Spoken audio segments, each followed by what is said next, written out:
Ellie and I met in college and hit it off right away. When we started dating, I was not really assertive. You could accurately say that it was her showing interest and desire in me that made me really begin to value myself and work past a ton of insecurities I used to deal with. I was just a hard-working, nerdy smart dude, but had never had any real luck with women. To me, it was almost incredible that someone as smart and beautiful as her would show as much interest in me as I showed in her. We both have always been driven, which led to us separately building small businesses of our own by the time we graduated college. We moved in together after graduation and a year later married. We had what I considered a very strong marriage. We had weathered family tragedies, professional challenges, and small and large disagreements. We always managed to work through everything, and I felt it always made us stronger. Ellie has always had a huge social circle that included a fair number of men. But I never thought too much about it, as she never did anything that raised flags. All social outings seemed to always be as a large mixed group, and I came to trust her closest friends.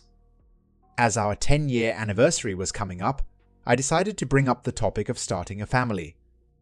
Early on in the relationship, we had together decided to compromise on the size of our family.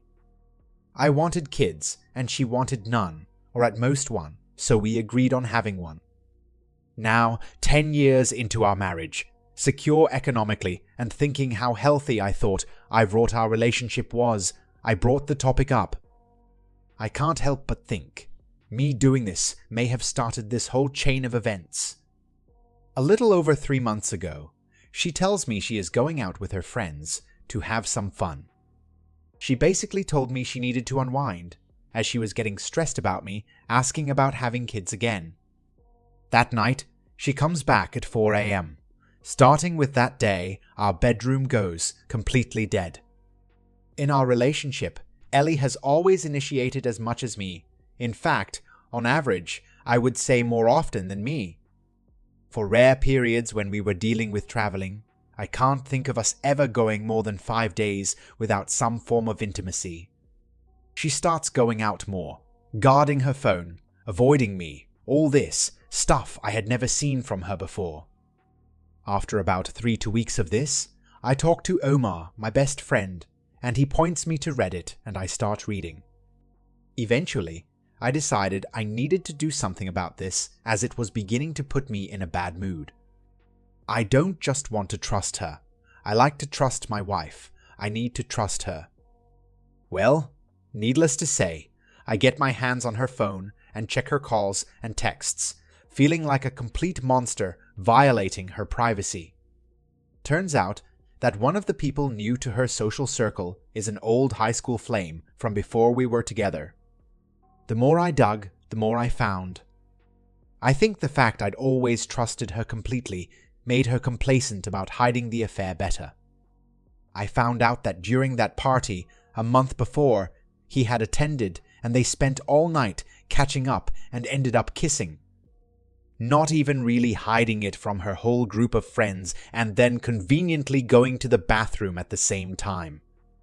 Up to this point, all I had felt had been this giant pit of anxiety in my stomach.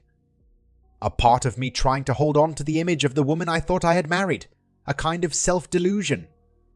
But the anger and sadness start getting overwhelming, made worse by the fact that she seems oblivious to my sudden indifference. She didn't notice I had stopped making romantic gestures. I felt like I was breaking inside. Finally, a month ago, I decided to catch them in the act. I tell Ellie I am going to visit my cousin for the weekend. He lives 3 hours away. Instead, I go stay with Omar, who has been helping me record and copy everything. I waited and sure enough, she brought him to our house, to our bed. I snuck in the house and made my way to our room, and the sounds left no doubts.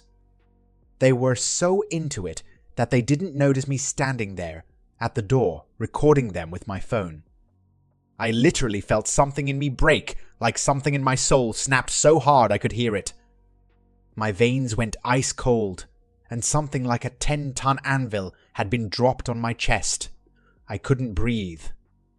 In this next part, I can only tell you what Omar says happened because I only remember parts of the next few minutes.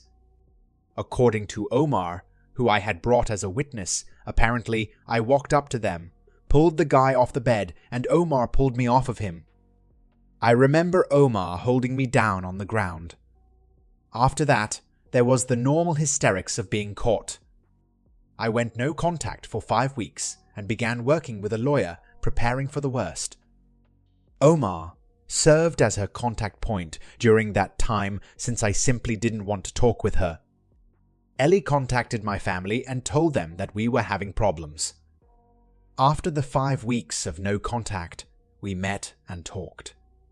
She was remorseful and told me it wasn't my fault, that it was all her doing, her responsibility and her decisions. We decided to go to marriage counseling and at least explore if there was anything salvageable. Sitting here, I can't believe that even after that, I still love her. I am disgusted with myself that I have thought about her well-being, about her happiness. I especially hate that now I have to question our entire relationship. Was it just now that she got brazen about cheating, or has it happened before and I didn't bother looking far enough or was too stupidly trusting to see it at all? It has been almost a month since deciding to try marriage counseling, and my questions to those who have already gone through this are the following. 1. Is it possible to reconcile without feeling that you lose some self-respect? 2.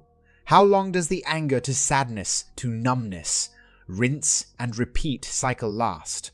I'm getting exhausted from the constant emotional roller coaster. 3.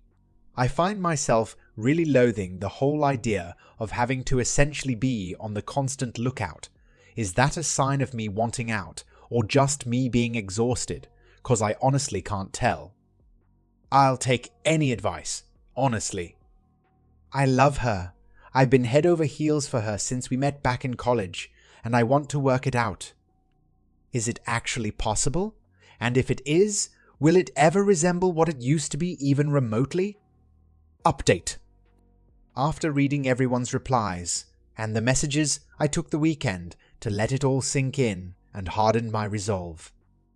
I came to the conclusion that I was never going to be able to live with myself if I stayed with her. Staying and working on it would mean having to sacrifice a significant portion of my self-respect. I also realized that I want no part of a relationship that would require me to be in a state of constant vigilance for signs of betrayal. So I decided to push the proverbial red button and nuke it all. On Monday, I woke up early to an unexpected surprise. When I opened my eyes, my Johnson was greeting me with full attention. Guys, I can't stress how surprising that was to me, considering that since finding out about Ellie's affair, I had not had morning wood. It was like my body was saying, hell yeah, we are gonna get this done today and be done, ready for something new. I actually laughed so hard at seeing it that Omar and his wife came to check in on me, thinking I was having some sort of mental breakdown. I got up, got ready, and called Ellie's dad and told him we needed to talk. I met up with him about an hour before our marriage counseling. The whole drive there, I was surprised at how calm I was about it. I could still feel an ocean of emotions somewhere deep down, but on the surface, I was not feeling anything. We met up at a little mom and pop breakfast place near his house, and we sat down. Ellie's dad is a good man, light-hearted and funny, but more importantly, he is level-headed. I thanked him for how he and his wife had treated me all these years and told him I was sorry to have this talk with him. He listened patiently, but as I started telling him why I was going to be divorcing his daughter, he lowered his head. I could tell he was ashamed and angry, not at me, but at Ellie. He told me he understood, and I asked him to not tell Ellie as I was going to be telling her within the hour. He agreed. We shook hands, and then he told me to take care. I hated having to shatter his image of her. I debated with myself if I should have asked him to care for her. But I shouted down that instinct because he is her dad, of course. He will care for her, but also it is no longer my business to care for her. She is a big girl. Next, I went to our scheduled marriage counseling session. I had been rehearsing all day Sunday what I would say to her and how I would say it. I wanted to essentially emotion-proof my actions and words for the next few hours. I sat there in the parking lot for 10 minutes and just prayed. I hadn't felt like I wanted to or could since all this started. When we sat down for marriage counselor, Ellie was wearing one of the dresses I loved her in. For a split second, I forgot everything, but then the visceral disgust and anger I felt pushed the attraction completely out. I let the counselor get things going, like in our previous sessions. After about 10 minutes of her and Ellie talking, I interrupted. "Nee, excuse me, I have a few things I need to say, and to Ellie, and that I wanted to be able to say here, with a neutral third party. If at any point I am interrupted, I will simply leave, and that's that. Ellie, I have come to realize I do not need to know if this was the only time you cheated. It doesn't matter. I do not need to know how long it went on for. It doesn't matter. I do not need to know why. Even if there was a good reason, a perfect why, it also would not matter. The only thing that matters is that you did. You were never going to have children with me." At this, Ellie opened her mouth to interject, and I started walking to the door, so she immediately backed off. "You were going to string me along for however long it would take. You were going to cheat on me sooner or later." This is when the waterworks started to open up for her. You do not respect me or love me.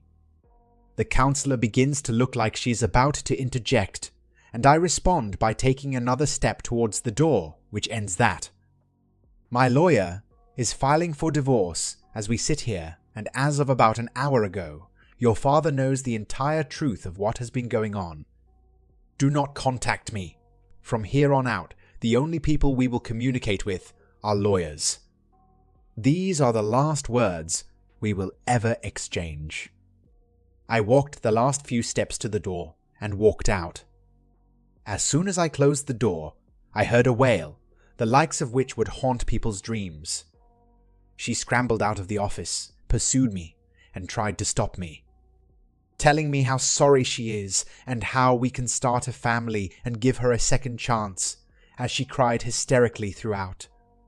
I pushed past her and got in my car and left. At this point, that ocean of emotions that had been quietly hiding underneath it all started roiling, and I was barely holding it in. I drove to my parents' house and sent the text message I had planned to Ellie's best friend's husband. When I got home, my old man was at the store, but Mom could tell I wasn't well. She has always been able to read me like a book. I told her I needed to tell her and Dad something important, and we sat down and waited. About 30 minutes later, Dad arrived.